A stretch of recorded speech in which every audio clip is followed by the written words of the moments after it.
ಕಸ ಬಂದು ಮಿಲ್ಸನ್ದಲ್ಲಿ ಪ್ರಕಾಶ್ ರೆಡ್ಡಿ ಅಂತ ಒಬ್ಬಿದ್ದಾರೆ, ಅವರೇ ಈ ಕಸ ಎಲ್ಲ ಹಾಕ್ತಾರದು. ಇದರಲ್ಲಿಂದ ಸ್ಮೋಕ್ ಬರೋಕ್ಕೆ ಸ್ಟಾರ್ಟ್ ಆಗಿದೆ. ಅದೊಂದು 11-11:30ಗೆ ಇಡೀ ಏರಿಯಾ ಕವರ್ ಆಗಿದೆ.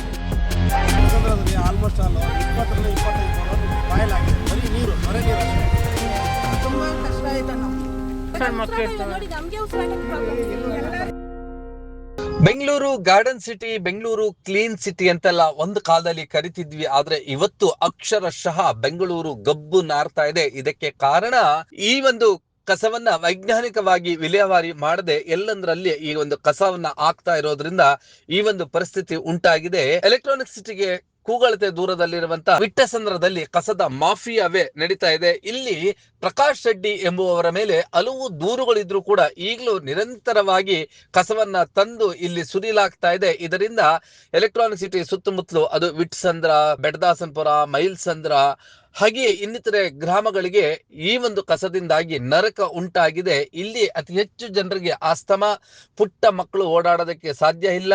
ಸುತ್ತಮುತ್ತಲು ಶಾಲೆಗಳು, ದೇವಸ್ಥಾನಗಳಿದ್ರು ಕೂಡ ಪ್ರಕಾಶ್ ರೆಡ್ಡಿ ಮೇಲೆ ಪದೇ ಪದೇ ದೂರುಗಳು ದಾಖಲಾಗ್ತಾ ಇದ್ರು ಕೂಡ ಇದ್ಯಾವುದಕ್ಕೂ ಕ್ಯಾರೆ ಅನ್ನದ ಪ್ರಕಾಶ್ ರೆಡ್ಡಿ ಈ ಕಸದ ದಂಧೆಯನ್ನ ಮುಂದುವರಿಸಿದ್ದಾರೆ. ಇದರಿಂದ ಜನದ ಬದುಕು ಹೈರಾಣ ಆಗಿದೆ. ವಯೋವೃದ್ಧರು, ಮಕ್ಕಳಿಗೆ ಉಸಿರಾಟದ ತೊಂದರೆ ಆಗ್ತಿದೆ. ಆದ್ರೆ ಕಸದಿಂದಲೇ ತಾನು ಐಷಾರಾಮಿ ಮನೆಯನ್ನ ನಿರ್ಮಾಣ ಮಾಡ್ಕೊಳ್ತಾ ಇರುವಂತ ಪ್ರಕಾಶ್ ರೆಡ್ಡಿ ವಿರುದ್ಧ ಸಾರ್ವಜನಿಕರು ಆಕ್ರೋಶವನ್ನ ಹೊರಹಾಕಿದ್ರು.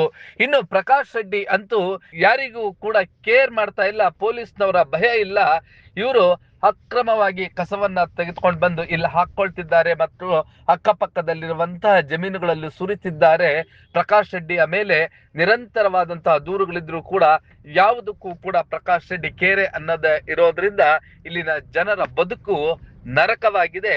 ಅಕ್ಷರಶಃ ಕಸದ ಮಾಫಿಯಾವನ್ನ ಪ್ರಕಾಶ್ ರೆಡ್ಡಿ ಮತ್ತು ಆತನ ತಂಡ ಮಾಡ್ತಾ ಇರೋದ್ರಿಂದ ಇಲ್ಲಿನ ಬದುಕು, ಈಗಲಾದ್ರೂ ಪೊಲೀಸ್ನವರು ಇವರ ವಿರುದ್ಧ ಕಠಿಣ ಕ್ರಮವನ್ನ ತೆಗೆದುಕೊಳ್ತಾರಾ ಮತ್ತು ಈ ಕಸದಿಂದ ಜನರನ್ನ ಮುಕ್ತಿಗೊಳಿಸ್ತಾರ ಅನ್ನೋದು ಕಾಲವೇ ನಿರ್ಧರಿಸಲಿದೆ.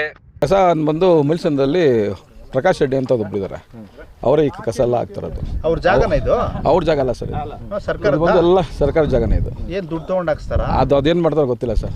ನಾವು ಸುಮಾರು ಸಲ ಅವ್ರಿಗೆ ಹೇಳಿದಿರಿ, ಈ ಥರ ನಮ್ಮ ಜಮೀನು ಇಲ್ಲೇ ಪಕ್ಕದಲ್ಲಿರೋದು. ನಾವು ಸುಮಾರು ಅವಾಗಿಂದನೂ 60 ವರ್ಷದ ನಮ್ಮ ತಾತನ ಕಾಲದಿಂದ ನಾವು ಜಮೀನು ಇಲ್ಲಿ ಮಾಡ್ಕೊಂಬರ್ತಾ ಇರೋದು, ವ್ಯವಸಾಯ ಮಾಡ್ಕೊಂಬರ್ತಾ ಇರೋದು. ಸುಮಾರು ಒಂದು 10 ವರ್ಷದಿಂದಲೂ ನಾವು ಇದನ್ನು ಹೋರಾಟ ಮಾಡ್ತಾನೆ ಇದ್ದೀರಿ. ಸುಮಾರು ಎಲ್ಲ ಕಡೆ ಕಂಪ್ಲೇಂಟ್ ಕೊಟ್ಟಿದ್ದೀರಿ, ಎಲ್ಲ ಕಡೆನೂ ಪಂಚಾಯತಿಂದ. ಹೌದು, ನಾನೇ ಕೊಟ್ಟಿದ್ದೀನಿ, ನನ್ನ ಹೆಸರಲ್ಲೇ ಕೊಟ್ಟಿದ್ದೀನಿ. ಹೌದು, ಕೊಟ್ಟಿದ್ದೀನಿ. ಹೌದು, ಏನು ಕ್ರಮ ತೊಗೊಂಡಿಲ್ಲ ಅದ್ರ ಬಗ್ಗೆ. ಏನೋ ಅವ್ರು ಕರೆದು ಮಾತಾಡಿದ್ದಾರೆ ಅಂತ ಹೇಳಿದ್ದಾರೆ. ನಾನು ಹೋಗಿ ಅಲ್ಲಿ ಇನ್ಸ್ಪೆಕ್ಟರ್ ಹತ್ರ ಮಾತಾಡಿದ್ದೀನಿ. ಅವ್ರೇನು ಹೇಳಿದ್ರು, ನಾನು ಕರೆದ್ಬಿಟ್ಟು ಅವ್ರಿಗೆ ಹೇಳಿ ನಾನು ಆನ್ ಮಾಡಿ ಈ ಥರ ಹಾಕ್ಬಾರ್ದು ಅಂತ. ಆದರೂ ಏನು ಮಾಡ್ತಾರೆ, ಅವ್ರು ಕಣ್ಣು ತಪ್ಪಿಸಿ ರಾತ್ರಿ 3 ಗಂಟೆ ಮೇಲೆ, ರಾತ್ರಿ ಹೊತ್ತು 12 ಗಂಟೆ ಮೇಲೆ ಫುಲ್ ಗಾಡಿಗಳೆಲ್ಲ ಬರೋದು. 12 ಅವಲೇ ನೈಟ್ ಅನ್ಲೋಡ್ ಆಗ್ತದೆ, ನೈಟ್ ಮಾಡ್ಕೊತಾರೆ. ನೈಟ್ ಎಲ್ಲ ಮುಚ್ಚಿಬಿಟ್ಟು ಮುಚ್ಚಿಬಿಟ್ಟು ಹೋಗ್ಬಿಡ್ತಾರೆ. ಪ್ರಕಾಶ್ ರೆಡ್ಡಿ ಏನು ಕಸದ ಕಾಂಟ್ರಾಕ್ಟ್ ತೊಗೊಂಡಿದ್ದಾರಾ? ಅದ್ರ ಬಗ್ಗೆ ನನಗೆ ಗೊತ್ತಿಲ್ಲ ಸರ್. ಬಟ್ ಅವರ ಹಿನ್ನೆಲೆ ಏನು ಗೊತ್ತಿಲ್ಲ ಸರ್. ಅವ್ರು ಇದೇ ಮೈಲ್ಸಂದ್ರ ಊರವರು ಅವರು. ಅಲ್ಲ, ನೀವೇ ಹೇಳ್ತೀರಾ ಇದು ಸರ್ಕಾರಿ ಜಾಗ. ಹೌದು ಸರ್, ಪ್ರಕಾಶ್ ರೆಡ್ಡಿ ಆಗ್ತಾನೆ, ಅವ್ರು ಆಗ್ತಿದ್ದಾರೆ. ಹೌದು, ಆಗ್ತಿದ್ದಾರೆ. ಅವ್ನಿಗೇನು ಏನಾದರೂ ಹೌದು ಇರ್ಬೇಕಣ್ಣ. ಯಾರೂ ಸರ್, ಯಾರೂ ಅದೇ ಹೇಳಿದ್ರೆ ಯಾರೂ ಕೆಲಸ ಮಾಡಕ್ಕೆ ಹೋಗಲ್ಲ ಸರ್. ಕಸ ಹಾಕ್ಸ್ಬೇಕು ಅಂದ್ರೆ ಗುತ್ತಿಗೆ ತಗೋಬೇಕು, ಇಲ್ಲ ಏನು ಮಾಡಿಲ್ಲ ಸರ್. ಗುತ್ತಿಗೆ ಆಗಲಿ ಏನು ಸಬ್ಸಿಡಿ ಏನೂ ಇಲ್ಲ.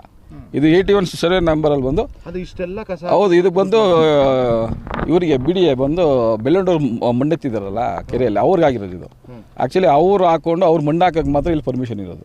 ಅದು ಬಿಟ್ಟರೆ ಆಮೇಲೆ ಆ ಕಡೆ 27 ಸರ್ವೆ ನಂಬರ್ ಬಂದು ಅದರಲ್ಲೂ BDAದವರಿಗೆ ಮಣ್ಣು ಹಾಕೋಕ್ಕೆ ಪರ್ಮಿಷನ್ ಕೊಟ್ಟಿದ್ದಾರೆ. ಒಂದು ಎರಡನೇದು ಬಂದು BMRTC ಅವ್ರಿಗೂ ಪರ್ಮಿಷನ್ ಇದೆ.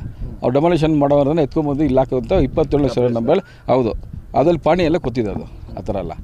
ಅದನ್ನೆಲ್ಲ ಇದು ಮಾಡಿ ಇವರು ಪ್ರಕಾಶ್ ರೆಡ್ಡಿ ಅನ್ನೋರು ಬಂದು ನೈಟ್ ಪ್ರಕಾಶ್ ರೆಡ್ಡಿ ಹಿನ್ನೆಲೆ ಏನು ಸರ್? ಅದೇ ಇದೆ ಸರ್ ಅವ್ರದ್ದು, ಅದು ನೈಟ್ ಎಲ್ಲ ಇದೆ ದಂಧೆ ಅವ್ರದ್ದು. ಸರ್, ಏನೋ ಪೊಲಿಟಿಕಲ್ ಇದಾರ? ಗೊತ್ತಿಲ್ಲ ಸರ್, ಅದ್ರ ಬಗ್ಗೆ ಎಲ್ಲ ನಮ್ಗೆ ಗೊತ್ತಿಲ್ಲ. ಪೊಲಿಟಿಕಲ್ ಇದ್ದಾರೆ. ಪೊಲೀಸರು FIR ಮಾಡಬೇಕು, ಅವ್ನು ಅರೆಸ್ಟ್ ಮಾಡಬೇಕು. ಬಟ್ ಏನು ಮಾತುಕತೆ ಅಂದ್ರೆ ಹೆಂಗೆ ಸರ್ ಗೊತ್ತಿಲ್ಲ ಸರ್. ನಾನು ಕೇಳಿದಾಗ ಅವ್ರೇನು ಹೇಳೋದು, ನಾನು ಅವ್ರ ಹತ್ರ ಮಾತಾಡಿ ಇನ್ಮೇಲೆ ಅವ್ರು ಹಾಕಲ್ಲ, ಇದು ಇನ್ವಾಲ್ವ್ ಆಗಲ್ಲ. ಆದರೂ ಆಗ್ತಾ ಇದ್ದಾರೆ, ಅದನ್ನು ಆಗ್ತಿದ್ದಾರೆ. ವೈಸ್ ಆಗುತ್ತೆ. ನಿನ್ನೆ ಈವ್ನಿಂಗ್ ಅರೌಂಡ್ 6:30 ಹಾಸ್ಪಿಟ್ಲ್ಗೆ ಹೋಗ್ತಿದ್ವಿ, ಮಗುಗೆ ಮೈ ಹುಷಾರಿಲ್ಲ ಅಂತ. ಬೆಂಕಿ ಹಚ್ಚಿದ್ದಾರೆ. ಲಿಟ್ರಲಿ ಹೆಂಗೆ ಅಂದರೆ ಒಳ್ಳೆ ಜೋರಾಗಿ ಬೆಂಕಿ ಉರಿತಿದೆ. ಅದರಲ್ಲಿಂದ ಸ್ಮೋಕ್ ಬರೋಕ್ಕೆ ಸ್ಟಾರ್ಟ್ ಆಗಿದೆ. ಅದೊಂದು 11-11:30ಗೆ ಇಡೀ ಏರಿಯಾ ಕವರ್ ಆಗಿದೆ. ನಮ್ಮ ಕೈಲಿ ಬ್ರೀತ್ ಮಾಡೋಕ್ಕಾಗ್ತಿಲ್ಲ. ನಮ್ಮ ಮನೆಯಲ್ಲೂ ಪ್ರೆಗ್ನೆಂಟ್ ಲೇಡೀಸ್ ಇದ್ದಾರೆ, ನನ್ನ sister pregnant lady. And more over ಇವರಲ್ಲಿ ಮಗು ಸ್ವಲ್ಪ ಹೆಲ್ತ್ ಇಶ್ಯೂಸ್ ಇದ್ದಾವೆ. ಉಸಿರಾಡೋಕ್ಕೆ ತೀರಾ ತೊಂದರೆ ಆಗುತ್ತೆ. ಇವಾಗ ವೀಕ್ಲಿ ಟ್ವೈಸ್ ಅಂದರೆ ಆಲ್ಮೋಸ್ಟ್ ಒಂದು 2 ದಿನ ಅದು ಸ್ಮೋಕ್ ಸ್ಮೆಲ್ ಇಲ್ಲೇ ಪ್ರೊಟೆಕ್ಟ್ ಆಗ್ತಾನೇ ಇರುತ್ತೆ. ಆ್ಯಂಡ್ ನೀರು ಪ್ರಾಬ್ಲಮ್ಮು ನಿಜ ತೀರಾ ಕಷ್ಟ ನೀರಲ್ಲಿ. ನಾವು ಬೋರ್ವೆಲ್ ನಮ್ಮ ಓನ್ ಅಮೌಂಟ್ ಹಾಕಿ ನಾವು ಸ್ಪೆಂಡ್ ಮಾಡಿ ಹಾಕಿದ್ರೂ ಸಹ ನೀರಲ್ಲಿ ಒಂಥರ ಸ್ಮೆಲ್ ಬರುತ್ತೆ, ನಾವು ಯೂಸ್ ಮಾಡೋಕ್ಕಾಗ್ತಾಯಿಲ್ಲ ನೀರನ್ನ. ಆ್ಯಂಡ್ ಕಸ ಗಾಡಿ ಬರ್ತಾರೆ 3 ದಿನಕ್ಕೆ ಒಂದ್ಸತಿ 4 ದಿನಕ್ಕೆ ಒಂದ್ಸತಿ ಬರ್ತಾರೆ. ಏನೋ ಆಲ್ಟರ್ನೇಟಿವ್ಸ್ ಡೇಸ್ ಬಂದರೆ ಪರವಾಗಿಲ್ಲ, 4 ದಿನಕ್ಕೆ ಒಂದ್ಸತಿ 5 ದಿನಕ್ಕೆ ಒಂದ್ಸತಿ ಬಂದರೆ ನಾವು ಹೆಂಗೆ ಅದನ್ನು ಹೌದು ಖಂಡಿತ ಬೇರೆ ಕಡೆ ಎಲ್ಲ ಕಸ ತೊಗೊಂಬಂದು ಇಲ್ಲಿ ತುಂಬ್ತಾರೆ, ಮತ್ತು ಬೆಂಕಿ ಹಚ್ಚೋದು 2 days ಒನ್ಸು ಇಲ್ಲ 3 days ಒನ್ಸ್ ಬೆಂಕಿ ಹಚ್ಚೋದು, ಅದು ಬ್ರೀತ್ ಮಾಡೋಕ್ಕೆ ತೀರಾ ಕಷ್ಟ ಆಗುತ್ತೆ. ಅಲ್ಲ ಈಗ ಅದರಿಂದ ದುಡಿಯೋ ದುಡ್ಡೆಲ್ಲ ಆಸ್ಪತ್ರೆಗೆ ಖರ್ಚು ಮಾಡೋದು ಚರ್ಮ ಖಂಡಿತ ಇವಾಗ ಇವಾಗ ವಾರದಲ್ಲಿ ಮಕ್ಳು 2 ಮಕ್ಳು ಇರ್ತಾರೆ ಅಂದ್ಕೊಳ್ಳಿ, 1 ವಾರ ಬಿಟ್ಟು 1 ವಾರ. ಇವಾಗ ನನ್ನ ಮಗು ದೊಡ್ಡ ಮಗುಗೆ ಸ್ವಲ್ಪ ಈ ವಾರ ಸ್ವಲ್ಪ ಮೈ ಹುಷಾರಿಲ್ಲ ಅಂದರೆ ನೆಕ್ಸ್ಟ್ ವಾರ ಇನ್ನೊಂದು ಮಗುಗೆ ಸ್ಟಾರ್ಟ್ ಆಗಿರುತ್ತೆ. ದುಡಿಯೋದನ್ನ ಅರ್ಧ ದುಡ್ಡು ತೊಗೊಂಡೋಗಿ ಹಾಸ್ಪಿಟ್ಲೇ ಇಡ್ಬೇಕು ನಾವು ಅಷ್ಟೇ.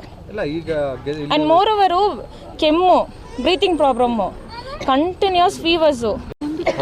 ಈ ಏರಿಯಾ ಹೆಸರು ವಿಟಸಂದ್ರ ಅಂತ. ಈ ಏರಿಯಲ್ಲಿ ತುಂಬ ಪ್ರಾಬ್ಲಮ್ಸ್ ಇದ್ದಾವೆ. ಈ ಥರ ಕಸದ್ದು, ಬೆಂಕಿ ಹಚ್ಚೋದು, ಸ್ಮೋಕು, ಮತ್ತು ವಾಟರ್ ಪ್ರಾಬ್ಲಮ್ಮು, ಸ್ಯಾನಿಟ್ರಿ ಪ್ರಾಬ್ಲಮ್ಮು ಎಲ್ಲ ಇದೆ. ಬಟ್ ಯಾವ ಅಧಿಕಾರಿನೂ ಈ ಏರಿಯಾ ಬರೋದಾಗಲಿ ನೋಡೋದಾಗಲಿ, ಇಷ್ಟು ಮನೆ ಇದೆ, ಬರಬೇಕಲ್ವಾ ಅಧಿಕಾರಿಗಳಂದಮೇಲೆ ಬರಬೇಕು, ನೋಡಬೇಕು, ಪ್ರಾಬ್ಲಮ್ಸ್ ಕ್ಲಿಯರ್ ಮಾಡಬೇಕು.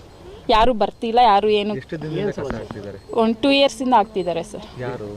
ಯಾರು ಅಂತ ಗೊತ್ತಿಲ್ಲ. ನೈಟಲ್ಲಿ ಟ್ರಕ್ಸ್ ಬರೋದು ನೋಡ್ತೀವಿ, ಬೆಂಕಿ ಹಚ್ಚೋದು ನೋಡ್ತಿದ್ದೀವಿ. ಯಾವ್ಯಾವ ಥರ ಕಸಗಳೆಲ್ಲ ತಂದು ಹಾಕ್ತಾರೆ ಅಂದರೆ ಹೋಟೆಲ್ಸ್ದು, ಮೆಡಿಕಲ್ದು ಏನೇನು ವೇಸ್ಟ್ ಇರುತ್ತೋ ಅದೆಲ್ಲ ಕಸ ಅಂದರೆ ಇನ್ನೆಲ್ಲಾನು ಬರುತ್ತಲ್ವಾ? ಗೊತ್ತಿಲ್ಲ ಸರ್. ಹೌದು, ಮಕ್ಕಳು, ವಯಸ್ಸಾದವರು ವಯಸ್ಸಾದವರಾದರೂ ಅವ್ರ ಪ್ರಾಬ್ಲಮ್ ಏನು ಅಂತ ಹೇಳ್ತಾರೆ. ಚಿಕ್ಕ ಮಕ್ಕಳು ಅವ್ರ ಪ್ರಾಬ್ಲಮ್ ಹೇಳೋಕ್ಕಾಗಲ್ವಲ್ಲ, ಅವ್ರು ಒಳಗಡೆನೆ ಸಫರ್ ಆಗೋದು, ಡೈಲಿ ಹಾಸ್ಪಿಟಲ್ಸ್ಗೆ ಹೋಗೋದು, ಈ ಥರ ಪ್ರಾಬ್ಲಮ್ಸ್ ಎಲ್ಲ ಇದೆ. ಹೌದು, ಹಾಂ ಇದೆ. ಕರೋನಾ ಬಂದಾಗಿಂದ ಅದೆಲ್ಲ ಇನ್ನೂ ಜಾಸ್ತಿನೇ ಆಗಿದೆ. ಈಗ ಹೆಲ್ತಿ ಆಗಿರೋರೆ ಹಾರ್ಟ್ ಪ್ರಾಬ್ಲಮ್ಮು, ಎಲ್ಲ ಥರ ಇಶ್ಯೂಸೂ ಇದೆ. ಈ ಥರ ಹೊಗೆ ಬರೋದ್ರಿಂದ, ಪೊಲ್ಯೂಷನ್ ಆಗೋದ್ರಿಂದ ಇನ್ನೂ ಹೆಲ್ತ್ ಇಶ್ಯೂಸ್ ಜಾಸ್ತಿ ಆಗ್ತಿದೆ.